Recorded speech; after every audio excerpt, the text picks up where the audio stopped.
जब हजरत हाजरा ने दूर से अपने शौहर को ऊँटनी पर आते देखा, उनकी खुशी की कोई हद ना रही। दौड़ कर कहा, आप जल्दी से अंदर आइए। मगर हजरत इब्राहिम ने फरमाया, मुझे सिर्फ खड़े होकर मिलने की इजाजत है, ऊँटनी से उतरने की नहीं। यह सुनकर बीवी हाजरा का दिल टुकड़े टुकड़े हो गया, मगर फिर भी खुद को संभाला। दिल में कहा, मैं अपने अल्लाह के लिए हर तकलीफ पर सब्र करूंगी।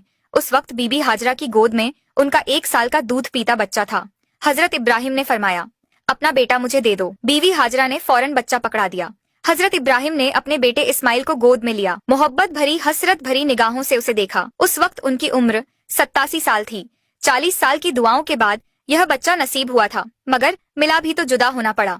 अब इजाजत मिली है तो सिर्फ साल में एक बार, और वह भी कुछ लम्हों के लिए। फिर हुक्म आया, ए इब्राहिम वापस फिलिस्तीन चले जाओ, अपनी बीवी और बेटे को इसी वीराने में अल्लाह के सुपुर्द कर दो, वही उनका हाफिज है। खुद सोचिए, जब हजरत इब्राहिम जाने लगे तो बीवी हाजरा की क्या हालत हुई होगी। पूरा साल शौहर का इंतजार किया, और जब मिले भी तो ना बैठे ना रुके, बस खड़े खड़े मिले और चले गए। अगर ना आते तो शायद सब्र आ जाता, मगर अब यादें फिर से ताजा हो गईं।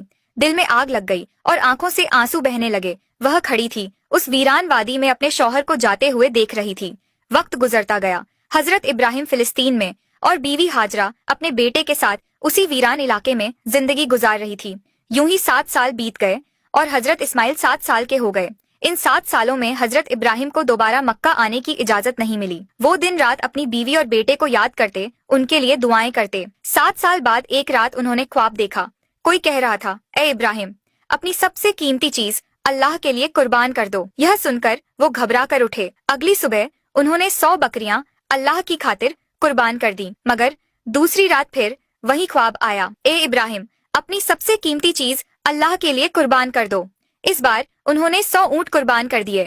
तीसरी रात फिर वही आवाज आई। अब इब्राहिम अलैहिस्सलाम समझ गए कि इशारा उनके प्यारे बेटे इस्माइल की तरफ है, क्योंकि उन्हें इस दुनिया में सबसे ज्यादा मोहब्बत अगर किसी से थी तो अपने बेटे से। उन्होंने महसूस किया कि शायद अब मेरा रब चाहता है कि मैं अपने बेटे को उसकी राह में कुर्बान कर दूं। सुबह हुई, उन्होंने एक तेज धार की छुरी ली, ऊंटनी पर सवार हुए और मक्का की तरफ रवाना हो गए। उस वक्त उनकी उम्र 92 साल थी। जरा सोचिए दोस्तों, जिस बेटे के लिए 40 साल दुआ की, जिसे बुढ़ापे में पाया, उसे गले लगाने तक का वक्त नसीब नहीं हुआ, और जब अब मिलने की इजाजत मिली तो यह हुक्म भी साथ था कि जाकर बेटे से मिलो और फिर उसे मेरी राह में कुर्बान कर दो। ऊंटनी का हर कदम उनके दिल पर वार कर रहा था। एक तरफ बेटे से मिलने की खुशी और दूसरी तरफ यह सोच कि उसी को छुरी के नीचे लिटाना है। इधर इस्माइल रोज अपनी अम्मी से पूछते, अम्मा जान, मेरे अब्बा कौन है, कब आएंगे? बीवी हाजरा प्यार से जवाब देती, बेटा परेशान ना हो, एक दिन तेरे अब्बा जरूर आएंगे और फिर हम सब साथ रहेंगे। और आखिर वो दिन आया। हजरत इब्राहिम 1 महीने का सफर करके